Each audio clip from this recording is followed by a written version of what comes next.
Είναι μέσα Ιουλίου του 2024 και κάποιες επαγγελματικές μου υποχρεώσεις με οδήγησαν από τις 12 Ιουνίου στο Τελαβίβ.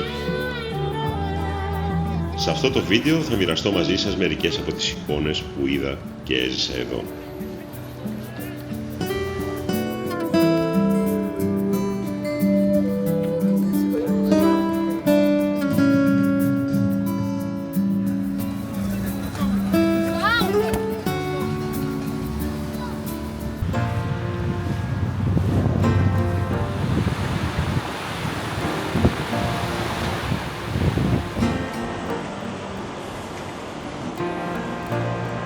Like a train, you'll hear me coming from 100 miles away. I don't ever remember running. Σήμερα ξεκίνησα ένα μεγάλο περίπατο, θα πάω παραλιακά μέχρι τη Γιάφα που ίσως βλέπετε σε αυτές τις εικόνες στο βάθος της παραλίας.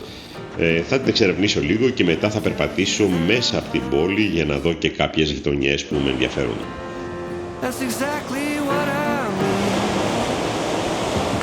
It's you, yeah, it's always been you, and everyone around can see. It's true, yeah, it's a dream come true, that you're the only one for me. And darling, you're proof that we're always gonna make it through, 'cause you only wanna be with me. Εδώ ξαφνικά αλλάζει η κουλτούρα, ο πολιτισμός, τα πάντα, ακόμα και η βλάστηση. Βλέπεις επιτέλους ένα μεσογειακό τοπίο, καθαρά μεσογειακό τοπίο από τη βλάστηση. Είναι πολύ οικία αυτή η αραβική αρχιτεκτονική της Γιάφας.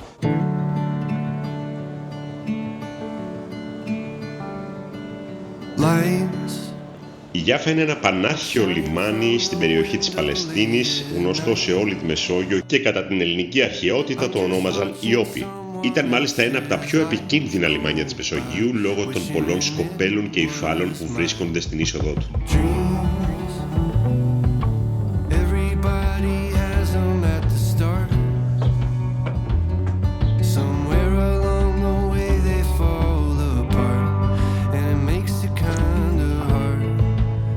Το 1097 καταλήφθηκε από το Σαλαντίν για να καταστραφεί το 1268 από τους Μαμελούκους. Ξαναχτίστηκε στις αρχές του 18ου αιώνα και κυριεύτηκε από τον Ναπολέοντα το 1779 και αργότερα από τους Οθωμανούς, οι οποίοι την κράτησαν μέχρι το 1917, όπου με το τέλος της Οθωμανικής Αυτοκρατορίας περνάει στην κυριαρχία των Άγγλων.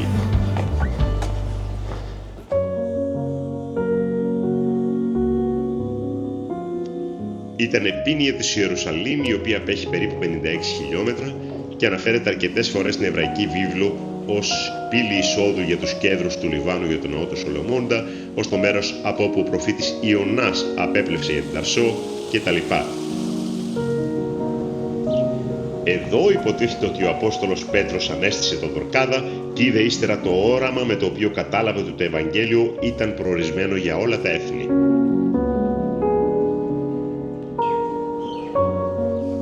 Και βέβαια η Γιάφα υπήρξε μια ιδιαίτερα σημαντική πόλη για την Αραβική Μέση Ανατολή. Και στη διάρκεια των σταυροφοριών ήταν το προπύργιο του βασιλείου της Ιερουσαλήμ. Στην πιο σύγχρονη ιστορία της υπήρξε τόπος φοδρών συγκρούσεων μεταξύ Αράβων και Ισραηλινών το 1947-48, όπου και την κατέλαβαν οι Ισραηλινοί. Αυτή είναι η γέφυρα των ευχών. Ας ευχηθούμε να σταματήσει η αιματοχυσία στη Γάζα και γενικά να επικρατήσει η ειρήνη.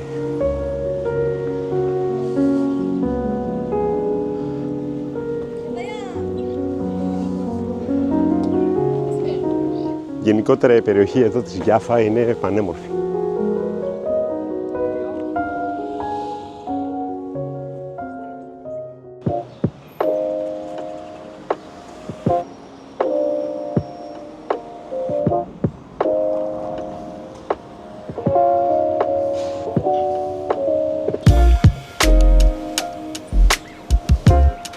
Έξω από το παλιό λιμάνι η Γιάφα είναι εντυπωσιακή. Το αραβικό στοιχείο είναι πάρα πολύ έντονο βέβαια.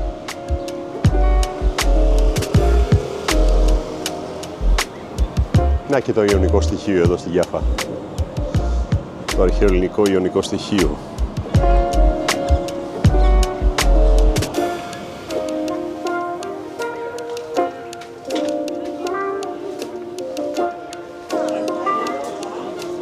ευκαιρία να πάρουμε και ένα καπέλο.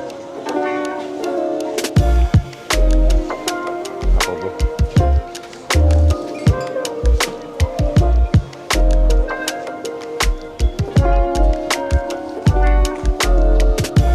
Στο τέλος δεν κατάφερα να αγοράσω το καπέλο γιατί ο άνθρωπος ζητούσε μετρητά ενώ εγώ είχα πιστωτική κάρτα.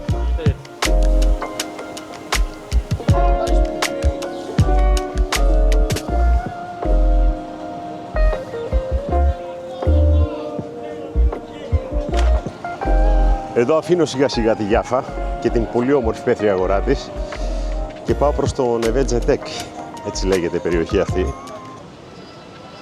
Αφού έφαγα πάρα πολύ ήλιο στο κεφάλι, έριξα λίγο νεράκι πάνω μου, πήγε και λίγο νερό και συνεχίζω 12 λεπτά ακόμα.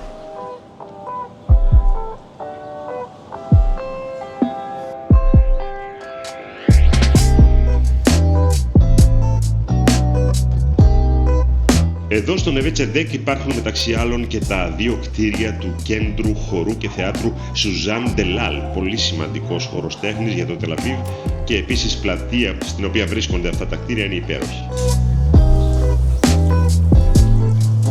Το μουσείο του ζωγράφου Γκούτμαν. Το Νεβέτζεντεκ μοιάζει πολύ με την Πλάκα, τη δική μας. Για να δούμε τι λέει η ταμπέλα. Μάλλον τη γλιτώσαμε την Ηλίαση προς το παρόν. Στο Τελαβίβ πραγματικά ενθουσιάζονται όταν τους λες ότι είσαι από την Ελλάδα. Έτσι λοιπόν έκανε και ένας τύπος που είχε βγάλει βόλτα το σκύλο και πιάσαμε την κουβέντα και μου πρότεινε 2-3 μαγαζάκια από τα οποία διάλεξα αυτό. Παρήγγειλε μια ελληνική σαλάτα με ψωμί και μια μπύρα καλουπέκ μεγάλη. Για να δούμε τι είναι. Η σαλάτα αρκετά καλή. Καλή ήταν η Σουζάνα και πολύ ακριβή. Δηλαδή 5 ευρώ το ψωμί που χρέωσε, τι να πω. Πλήρωσα κάπου 30 ευρώ για μια σαλάτα, την μπύρα και το ψωμί το οποίο μου πρότεινε ο ίδιος να μου το φέρει έξτρα. Και εδώ θα πρέπει να πω ότι το Τελαβίβ είναι μια από τις ακριβότερες πόλεις του πλανήτη. Πανάκριβη.